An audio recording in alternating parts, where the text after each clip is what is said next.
Chers amis, bonjour et bienvenue. Aujourd'hui, nous parlons de l'évangile de la veillée pascale. Cette année, la veillée pascale dans notre paroisse sera avancée un peu plus tôt dans l'après-midi. Couvre-feu oblige. Quelles que soient les circonstances, nous avons tous une Bible à la maison. Alors pourquoi ne pas nous attarder sur le texte de l'évangile ? Bonjour Jean, merci de m'accueillir sur notre chaîne de vidéos paroissiale. Et oui, nous continuons notre lecture de l'Évangile selon saint Marc, les versets 1 à 8 du chapitre 16. Un passage qui est considéré par les spécialistes comme la finale de l'Évangile, même si le texte de nos Bibles se poursuit avec les versets 9 à 20. Ces versets 9 à 20 d'ailleurs apparaissent souvent entre crochets. Oui, c'est le cas dans la taube que j'ai sous les yeux.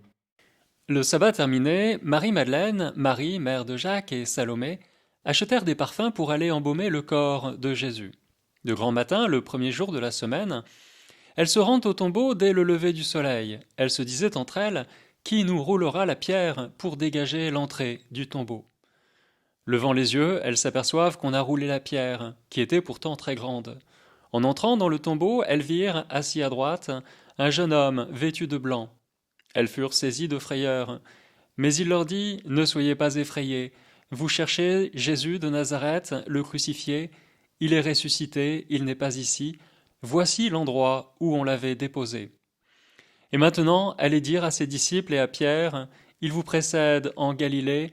Là vous le verrez comme il vous l'a dit. » Elles sortirent et s'enfuirent du tombeau parce qu'elles étaient toutes tremblantes et hors d'elles-mêmes. Elles ne dirent rien à personne, car elles avaient peur. Il n'est jamais question du comment. Personne ne nous dit comment Jésus s'est relevé d'entre les morts. Par contre, nous avons bon nombre de témoignages sur la résurrection. Des disciples ont été confrontés à ce tombeau vide, certains ont même vu Jésus ou des anges. Alors, première question, peut-on faire un récit cohérent du dimanche de la résurrection à partir de ces premiers témoignages ? Eh bien oui, et ça commence très tôt le matin. Il fait encore nuit, nous dit l'évangéliste Saint Jean. On est sans doute vers 3h ou 4h du matin. Marie-Madeleine est la première à se rendre au tombeau. Selon Jean, en effet, le premier jour de la semaine, Marie-Madeleine se rend au tombeau de grand matin. C'était encore les ténèbres. Elle s'aperçoit que la pierre a été enlevée du tombeau. Elle fait immédiatement demi-tour pour prévenir les apôtres. Pierre et le disciple bien-aimé constatent à leur tour le tombeau vide. Acte de foi du disciple bien-aimé, il vit et il crut. Ensuite, c'est un petit groupe de femmes qui entre en scène. Le vendredi soir, vous vous rappelez, Jean, après avoir demandé l'autorisation de Pilate, Joseph d'Arimathie a recueilli le corps de Jésus et l'a déposé dans son propre tombeau. Quelques femmes parmi les disciples de Jésus ont suivi à distance les événements de la Passion.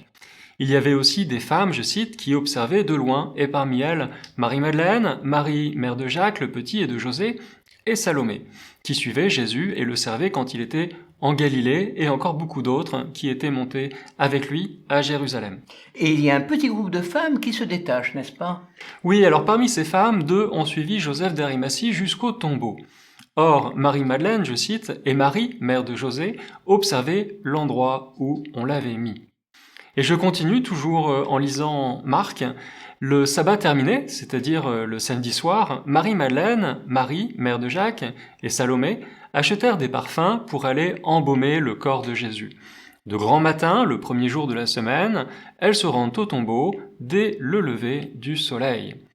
Elles se rendent au tombeau le dimanche matin. Notez qu'en Palestine, au temps de Jésus, on ne donne pas de nom au jour de la semaine. Lundi, mardi, mercredi, etc.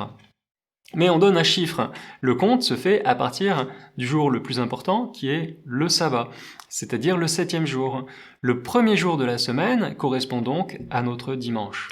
D'où vient le mot dimanche, au fait ? Le mot dimanche vient d'une expression latine, le jour du Seigneur, une expression qui apparaît la première fois dans l'Apocalypse, selon saint Jean. Et on est vers la fin du 1er siècle. Donc, dimanche matin, dans l'Évangile, le soleil se lève et Marie-Madeleine réapparaît pour accomplir les rites funéraires avec ses 2 autres femmes. Marie-Madeleine, vous le savez, on l'a rappelé tout à l'heure, est la première à constater le tombeau vide. Il faisait encore nuit. Pensant à un vol, elle va trouver les apôtres et c'est probablement sur le chemin du retour, quelques heures plus tard, qu'elle va croiser Marie, la mère de Jacques, et Salomé, qui sont venus pratiquer sur Jésus les derniers rites funéraires. Un embaumement, 1 à 2 jours après la mort, est-ce possible? Il s'agissait certainement de terminer un embaumement qui avait été réalisé très sommairement juste avant la mise au tombeau de Jésus. Parce que normalement, c'est vrai, on n'embaume pas un corps 2 jours après la mort. Je trouve que c'est une initiative qui en dit long sur l'état d'esprit des disciples après la Passion. Cette initiative de ce petit groupe de femmes montre que la résurrection n'était pas du tout une éventualité pour elles, même si Jésus l'avait annoncé à plusieurs reprises dans l'Évangile, 3 fois. On imagine donc leur peine en allant se rendre vers le tombeau, on imagine leur souffrance, leur foi en Dieu, leur espérance en Jésus, tout a sombré avec la mort de Jésus à laquelle elles ont assisté, contrairement aux apôtres, aux hommes qui ont abandonné Jésus au pied de la croix. Elles approchent du tombeau, découvrent qu'il est ouvert, la pierre est roulée, elles entrent, le corps de Jésus a disparu, mais elles voient un jeune homme vêtu de blanc. Elles sont saisies de frayeur, mais il leur dit « Ne soyez pas effrayés, vous cherchez Jésus de Nazareth le crucifié, il est ressuscité, il n'est pas ici, et voici l'endroit où on l'avait déposé. Et maintenant, allez dire à ses disciples et à Pierre, il vous précède en Galilée, là vous le verrez comme il vous l'a dit. » Or, ce qui est étonnant, c'est l'insistance du jeune homme qui leur désigne le tombeau. Voici l'endroit où on l'avait déposé. Alors, pourquoi le jeune homme rappelle-t-il aux femmes l'endroit où Jésus a été déposé? Elles le savent très bien puisqu'elles ont assisté à toute la scène. L'évangéliste Marc a voulu insister, c'est vrai, sur le tombeau vide. Alors, si vous lisez des commentaires sur ce passage, la finale de Marc, on a l'impression que beaucoup de biblistes se refusent de parler de l'événement historique en lui-même. Il y aurait le Jésus de l'Église primitive et le Jésus historique auquel nous n'aurions pas accès. Les évangiles seraient simplement une interprétation, mais les faits, les événements de la vie de Jésus resteraient inaccessibles. C'est une exégèse dangereuse qui introduit, il me semble, un doute dans notre lecture de la Bible. Exactement, et si l'événement historique de la résurrection est inaccessible, alors on peut se demander pourquoi le jeune homme vêtu de blanc invite-t-il avec autant d'insistance les femmes à entrer dans le tombeau. S'il le fait, ce n'est pas parce que les femmes n'en connaissaient pas l'endroit, mais pour qu'elles constatent elles-mêmes la réalité de ce tombeau vide, ce qu'elles ont fait. Le disciple bien-aimé fait la même expérience dans l'évangile de Jean. Restant sur le seuil, voyant quelques linges éparses, il vit et il crut. Le tombeau vide est un événement historique indubitable. Et même chez les adversaires de la foi chrétienne, il est question souvent du vol du corps de Jésus par les disciples. D'ailleurs, l'évangéliste Saint Matthieu va s'attaquer à cette thèse au chapitre 28 de son évangile. Mais ils n'ont jamais remis en question le fait du tombeau vide. Tout le monde savait que le tombeau était vide. On n'a pas trouvé non plus le cadavre de Jésus. Je vous cite le pape Benoît XVI, Jésus de Nazareth. Il écrit à ce sujet. Dans la Jérusalem de l'époque, l'annonce de la résurrection aurait été absolument impossible si on avait pu faire référence au cadavre gisant dans le sépulcre. Le tombeau vide n'est pas une preuve de la résurrection, il est le signe en creux d'un monde qui est profondément renouvelé par la résurrection. C'est un lieu que le Christ a ouvert en nous par notre baptême et par notre foi, un lieu qui échappe à l'espace et au temps. Un signe étonnant, ce tombeau vide, très paradoxal.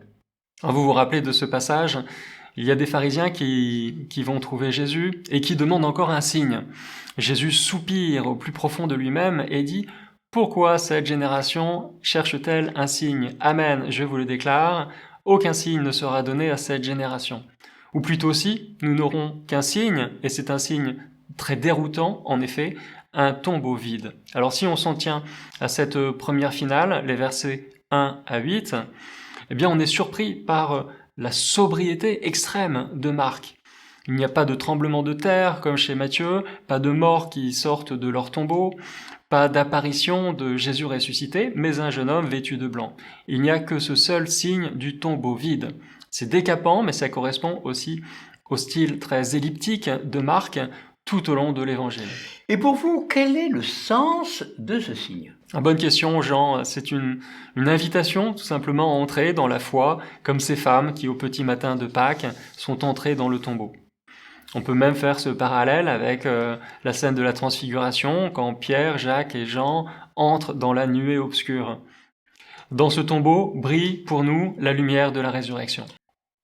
Le dernier verset, le verset 8, montre la stupéfaction totale des femmes devant cette découverte. Elles entrent dans le tombeau et en ressortent, elles sont profondément transformées.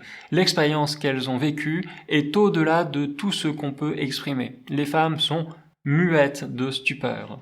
Je cite, « Elles sortirent et s'enfuirent du tombeau parce qu'elles étaient toutes tremblantes et hors d'elles-mêmes. Elles ne dirent rien à personne car elles avaient peur. » Le tombeau vide, c'est l'irruption de la nouveauté dans notre monde.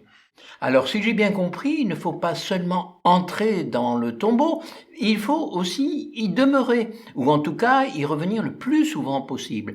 Demeurer dans la foi et entendre ce jeune homme nous dire « Allez annoncer au monde entier les merveilles de Dieu ». Merci d'avoir suivi cette vidéo jusqu'au bout. Nous vous souhaitons de bonnes fêtes de Pâques et Jésus est ressuscité. Il est vraiment ressuscité. Alors pensez à liker, à vous abonner si ce n'est pas déjà fait. Plus bas, vous pouvez aussi écrire un commentaire, une suggestion. Ça nous permettra de nous améliorer. Je rappelle que nous publions nos réflexions toutes les semaines le lundi à 18h. Heure de Paris pour le dimanche qui suit. Et nous vous disons à la semaine prochaine. Merci Jean, bonne semaine et joyeuse Pâques. Également.